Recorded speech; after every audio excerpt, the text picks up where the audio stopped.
ये तस्वीर देख रहे हैं आप, तेजस्वी यादव ने भारतीय जनता पार्टी और चुनाव आयोग दोनों के साथ खेल कर दिया, दोनों के साथ। अब ये कौन है ये महाशय जिन्हें तेजस्वी यादव ने बुलाकर लालटेन थमा दिया?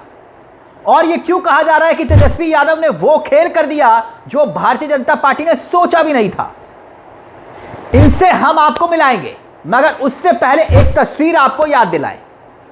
वो वीडियो जो आपने देख रखा है, ये देखिए, कैमूर जिले की मोरनिया सीट पर आरजेडी की घोषित प्रत्याशी श्वेता सुमन का वीडियो याद आया आपको, जो रो रही है मैडम, क्योंकि उनका नामांकन रद्द हो गया था और इसके पीछे जातीय प्रमाण पत्र को वजह बताया गया।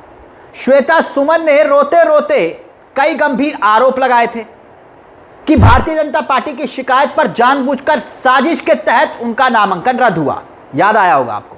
मगर अब हुआ क्या वो समझिए। अब आप ही सब उसी तस्वीर पर लौटते हैं जो हमने पहले आपको दिखाई थी तेजस्वी यादव के साथ। जी, ये वाली तस्वीर। आरजेडी प्रत्याशी का नामांकन रद्द हुआ तो एनडीए ने सोचा कि वॉकओवर मिल गया, बात खत्म, आसानी से जीत जाएंगे मुकाबला। मगर तेजस्वी यादव ने खेल पलट दिया एक फोन से। आरजेडी ने निर्दलीय रवि पासवान को समर्थन देने का ऐलान किया। यह सिर्फ रवि पासवान को समर्थन नहीं है, और जानते हैं ये रवि पासवान है कौन? भारतीय जनता पार्टी के दिग्गज नेता और पूर्व सांसद छेदी पासवान के बेटे हैं। यानी भारतीय जनता पार्टी के ही बागी को लालटेन थमा दिया तेजस्वी यादव ने और कहा कि अब जाकर चुनाव लड़ो।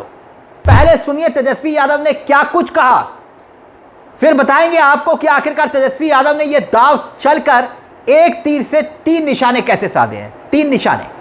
मगर पहले तेजस्वी यादव का यह बयान सुनिए जब बुलाकर कहा कि यह लालटेन थाम लो। सुन लीजिए। मोहनिया की जनता को नमस्कार।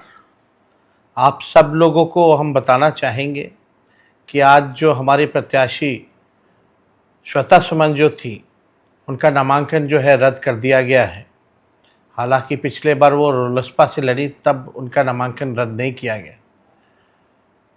और नामांकन रद्द करने के बाद हम सब लोगों ने, महागठबंधन के सभी साथियों ने, राष्ट्रीय जनता दल के सभी साथियों ने, सभी संगठन के कार्यकर्ताओं और नेताओं से विचार करने के उपरांत हम लोगों ने निर्णय लिया है कि हम लोगों का समर्थन मोहनिया के विधानसभा क्षेत्र में निर्दलीय उम्मीदवार जिन्होंने अपना नामांकन दिया है, रवि पासवान जी को हम लोग जो है पूरा समर्थन हम लोग करेंगे। और सभी महागठबंधन साथियों से अपील है कि रवि पासवान जी को एक एक मत देकर के भारी मतों से जिताने का काम करें। अब समझिए हुआ क्या। दरअसल इस सीट पर बीजेपी ने आरजेडी की विधायक रही संगीता देवी को टिकट दे दिया, भारतीय जनता पार्टी की प्रत्याशी बन गई हूं। लेकिन यहां पर महागठबंधन का कोई प्रत्याशी था नहीं। अब ऐसे में तेजस्वी यादव ने एक मास्टर स्ट्रोक चल दिया, सीधा फोन घुमाया, रवि पासवान को बुलाया और बोला फोन मिलाकर कि आपको समर्थन चाहिए। यानी बीजेपी के दिग्गज नेता छेदीलाल पासवान के बेटे रवि पासवान को अपने सपोर्ट में लाकर खड़ा कर दिया। अब हर कोई हैरत में है कि तेजस्वी यादव ने भारतीय जनता पार्टी के बेटे, जो नेता के बेटे हैं, उनको सपोर्ट क्यों कर दिया। सबसे पहले मैं आपको बता दूं, ये छेदी पासवान 2 बार के विधायक हैं, बिहार सरकार में मंत्री रह चुके हैं, 2 बार सांसद रह चुके हैं, और मौजूदा वक्त में वो भारतीय जनता पार्टी के नेता हैं, छेदी पासवान। लेकिन उनके बेटे रवि पासवान इस सीट से, मोहनिया सीट से निर्दलीय चुनाव लड़ रहे हैं, निर्दलीय प्रत्याशी के तौर पर चुनावी रण में है। ऐसे में जब आरजेडी की प्रत्याशी का नामांकन रद्द हो गया तो तेजस्वी यादव ने रवि पासवान को बुलाया, बोला आप पटना आ जाइए, समर्थन चाहिए, पटना आइए, और उनको आरजेडी का सपोर्ट दे दिया। बाकायदा बुके लेकर वो पहुंचे। यानी सिर्फ आरजेडी नहीं, महागठबंधन में शामिल जितने भी दल हैं, हर किसी का समर्थन अब रवि पासवान के साथ आ गया। अब तेजस्वी यादव ने एक तीर से कई निशाने कैसे साधे वो समझिएगा। पहली बात, पहला निशाना, अगर ये सीट रवि पासवान जीतने में कामयाब हो जाते हैं तो आरजेडी के एक विधायक की संख्या बढ़ जाएगी। यानी जो सीट आप हार चुके थे, जो सीट जिससे आप हाथ गंवा चुके थे, उस सीट पर दोबारा से फाइट में लाकर तेजस्वी ने खड़ा कर दिया। दूसरी बात, दलित वोटर्स को साधने के लिए तेजस्वी यादव का यह बड़ा दाव माना जा रहा है। रवि पासवान जिस जाति से आते हैं उसकी आबादी बिहार में तकरीबन 5% के आसपास है, और रवि पासवान को अपना सपोर्ट देकर तेजस्वी यादव ने उस वर्ग को संदेश और संकेत दिया है कि हम आपके साथ खड़े हैं। तीसरी बड़ी बात, तीसरा निशाना कह लीजिए, वो ये कि अब छेदी पासवान जो रवि पासवान के पिता हैं, बड़े नेता हैं बीजेपी के, वो भी बेटे के विरोध में अब नहीं आ सकते। यह कहकर तेजस्वी यादव ने भारतीय जनता पार्टी को मोहनिया सीट पर कमजोर कर दिया है।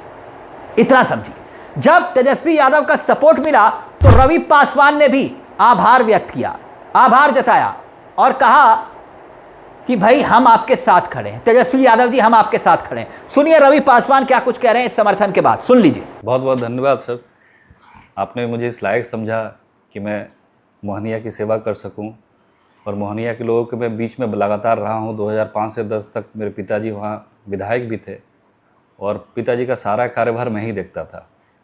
तो मैं सभी लोगों से मेरा जुड़ाव अभी तक बना हुआ बहुत अच्छी तरह से। और मुझे दुख है श्वेता सुमन जी का कि षड्यंत्र के तहत उनके नॉमिनेशन को रद्द कर दिया गया, और हमारी जो पुरानी प्रत्याशी थी 8 से जो जीती हुई थी संगीता जी, वो भी दूसरे दल में चली गई।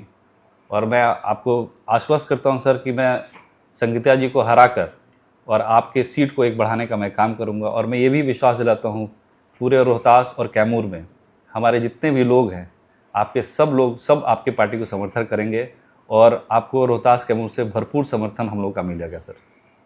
बहुत बहुत शुक्रिया, और उम्मीद करेंगे कि सासाराम की जनता का आशीर्वाद जो है भाई रवि जी पर हो। नौजवान हैं और मिलकर के हम लोगों को साथ चलना है और नया बिहार बनाना है नए संकल्प के साथ। बहुत बहुत धन्यवाद। सासाराम की जनता जिंदाबाद। तो क्या वाकई में ये नहले पर दहला हुआ कि नहीं हुआ? अब कैमूर की मोहनिया सीट का चुनाव बहुत दिलचस्प हो गया है। एक तरफ भारतीय जनता पार्टी है जो आरजेडी की ही विधायक को लाकर फिर से विधायक बना रही है, और दूसरी तरफ महागठबंधन के सपोर्ट के साथ प्रत्याशी के तौर पर रवि पासवान सामने आ गए हैं। यह चुनाव सामने आकर अब वो लड़ रहे हैं। नामांकन जब रद्द हुआ था तो आरजेडी को एक जौहर का झटका लगा कि सारा रायता फैल गया, लेकिन तेजस्वी यादव ने बड़े ही शानदार तरीके से उस दबाव को खत्म कर दिया और इस सीट को बैलेंस करके रवि पासवान को चुनावी लड़ाई में लाकर खड़ा कर दिया। यानी अब 14 नवंबर को जब नतीजे आएंगे, हर सीट के नतीजे आएंगे, तो हर किसी की नज़र कैमूर की मोहनिया सीट पर भी होगी कि नतीजे क्या है। हर किसी की नज़रों में यह सीट होगी कि तेजस्वी यादव का यह दाव सही बैठा या फिर नहीं बैठा। वैसे यह बिहार की सियासत ही है जहां अलग अलग रंग है, यहां कुछ भी हो सकता है, मगर इस एक दाव से एक बात तो साफ होगी, तेजस्वी यादव शानदार तरीके से डैमेज को कंट्रोल करना जानते हैं। अब ये डैमेज कितना कंट्रोल हुआ ये तो नतीजे बताएंगे, मगर डैमेज तो कंट्रोल हुआ है। इस मुद्दे को लेकर आपकी क्या राय है हमें कमेंट बॉक्स में ज़रूर बताइएगा। मुझे तिलक चावला को दीजिए इजाज़त, एक छोटी सी दरख्वास्त, हमारे चैनल को सब्सक्राइब करना मत भूलेगा। ये मंच आपका है जहां हम सिर्फ खबर नहीं दिखाते बल्कि खबर के पीछे की खबर भी बताते हैं। नमस्कार, जय हिंद, जय भारत।